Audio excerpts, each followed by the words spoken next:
जय श्री कृष्णा। आज गुरुवार के दिन आइए सुनते हैं भगवान विष्णु की यह कहानी। शिव और विष्णु के बारे में पौराणिक कथाएं दिलचस्प हैं। जब शिव का घर विष्णु ने ले लिया, जब विष्णु ने शिव को मुश्किल से बचाया और अंत में विष्णु की शिव भक्ति। क्या आप बद्रीनाथ की कहानी जानते हैं? यह वो जगह है जहाँ शिव और पार्वती रहते थे। यह उनका घर था। एक दिन नारायण यानी विष्णु के पास नारद गए और बोले, आप मानवता के लिए एक खराब मिसाल हैं। आप हर समय शीशनाग के ऊपर लेटे रहते हैं। आपकी पत्नी लक्ष्मी हमेशा आपकी सेवा में लगी रहती हैं और आपको लाड़ प्यार करती हैं। इस ग्रह के अन्य प्राणियों के लिए आप अच्छी मिसाल नहीं बन पा रहे हैं। आपको सृष्टि के सभी जीवों के लिए कुछ अर्थपूर्ण कार्य करना चाहिए। इस आलोचना से बचने और साथ ही अपने उत्थान के लिए भगवान को भी ऐसा करना पड़ता है। विष्णु तप और साधना करने के लिए सही स्थान की तलाश में नीचे हिमालय तक आए। वहां उन्होंने मिला बद्रीनाथ के एक छोटा सा घर देखा, जहां सब कुछ वैसा ही था जैसा उन्होंने सोचा था। साधना के लिए सबसे आदर्श जगह लगी उन्हें यह। वह उस घर के अंदर गए। घुसते ही उन्हें पता चल गया कि यह तो शिव का निवास है और वह तो बड़े खतरनाक व्यक्ति हैं। अगर उन्हें गुस्सा आ गया तो वह आपका ही नहीं, खुद का भी गला काट सकते हैं। ऐसे में नारायण ने खुद को एक छोटे से बच्चे के रूप में बदल लिया और घर के सामने बैठ गए। उस वक्त शिव और पार्वती बाहर कहीं टहलने गए थे। जब वे घर वापस लौटे तो उन्होंने देखा कि एक छोटा सा बच्चा जोर जोर से रो रहा है। पार्वती को दया आ गई। उन्होंने बच्चे को उठाने की कोशिश की। शिव ने पार्वती को रोकते हुए कहा, इस बच्चे को मत छूना। पार्वती ने कहा, कितने क्रूर हैं आप, कैसी नासमझी की बात कर रहे हैं।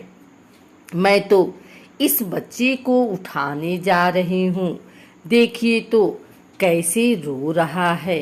शिव बोले, जो तुम देख रही हो उस पर भरोसा मत करो। मैं कह रहा हूँ इस बच्चे को मत उठाओ। बच्चे के लिए पार्वती की स्त्री सुलभ मनोभावना ने उन्हें शिव की बातों को नहीं मानने दिया। उन्होंने कहा, आप कुछ भी कहें, मुझे कोई फर्क नहीं पड़ता। मेरे अंदर की माँ बच्चे को इस तरह रोते नहीं देख सकती। मैं तो इस बच्चे को जरूर उठाऊंगी। और यह कहकर उन्होंने बच्चे को उठाकर अपनी गोद में ले लिया। बच्चा पार्वती की गोद में आराम से था और शिव की तरफ बहुत ही खुश होकर देख रहा था। शिव इसका नतीजा जानते थे, लेकिन करें तो क्या करें। इसलिए उन्होंने कहा, ठीक है चलो देखते हैं क्या होता है।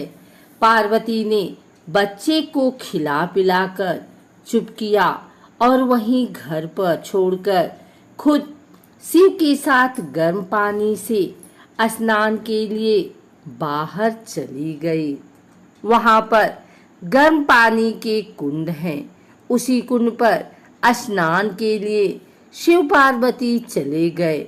लौटकर आए तो देखा कि घर अंदर से बंद था।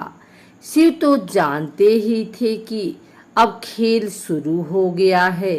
पार्वती हैरान थी कि आखिर दरवाजा किसने बंद किया। शिव बोले, मैंने कहा था न, इस बच्चे को मत उठाना। तुम बच्चे को घर के अंदर ले आई और अब उसने अंदर से दरवाजा बंद कर लिया है। पार्वती ने कहा, अब हम क्या करें? शिव के पास दो विकल्प थे।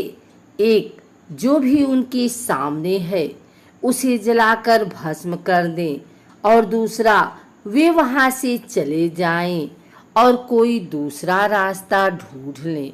उन्होंने कहा, चलो कहीं और चलते हैं, क्योंकि यह तो तुम्हारा प्यारा बच्चा है, इसलिए मैं इसे छू भी नहीं सकता। मैं अब कुछ नहीं कर सकता। चलो कहीं और चलते हैं।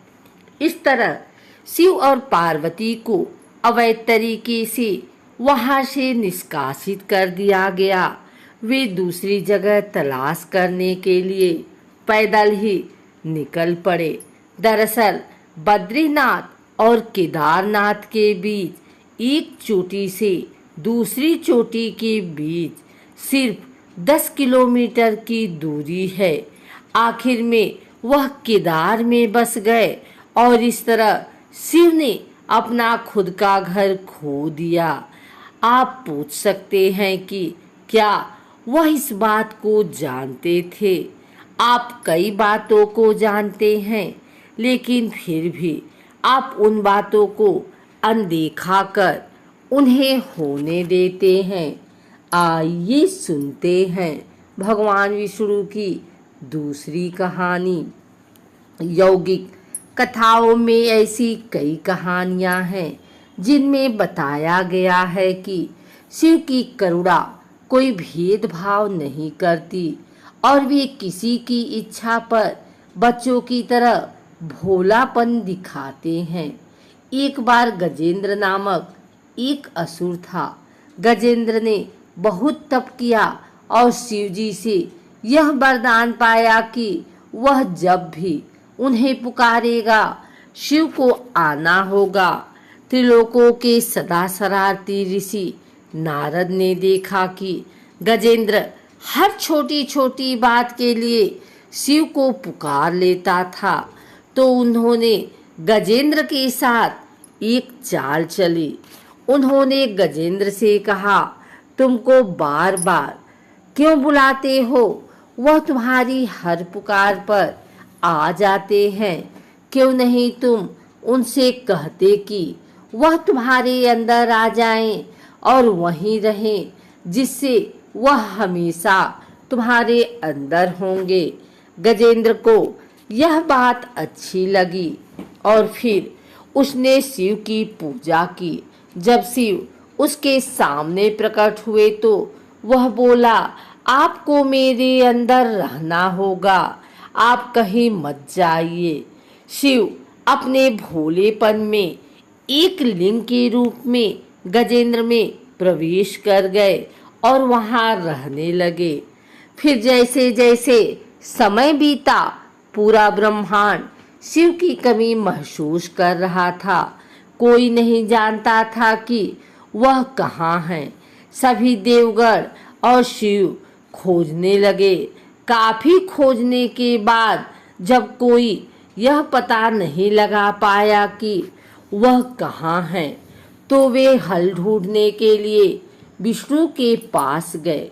विष्णु ने स्थिति देखी और कहा, वह गजेंद्र के अंदर हैं। फिर देवों ने उनसे पूछा कि वे शिव को गजेंद्र के अंदर से कैसे निकाल सकते हैं, क्योंकि गजेंद्र शिव को अपने अंदर रखकर अमर हो गया था। हमेशा की तरह विष्णु सही चाल लेकर आए। देवगण शिव भक्तों का रूप धरकर गजेंद्र के राज्य में आए और बहुत भक्ति के साथ शिव का स्तुति गान करने लगे। शिव का महान भक्त होने के कारण गजेंद्र ने इन लोगों को अपने दरबार में आकर गाने और नाचने का न्योता दिया।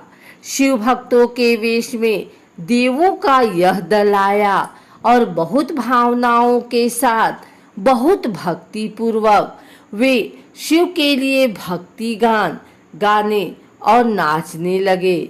शिव जो गजेंद्र के अंदर बैठे हुए थे, अब खुद को रोक नहीं सकते थे। उन्हें जवाब देना ही था, तो वह गजेंद्र के टुकड़े टुकड़े करके उससे बाहर आ गए।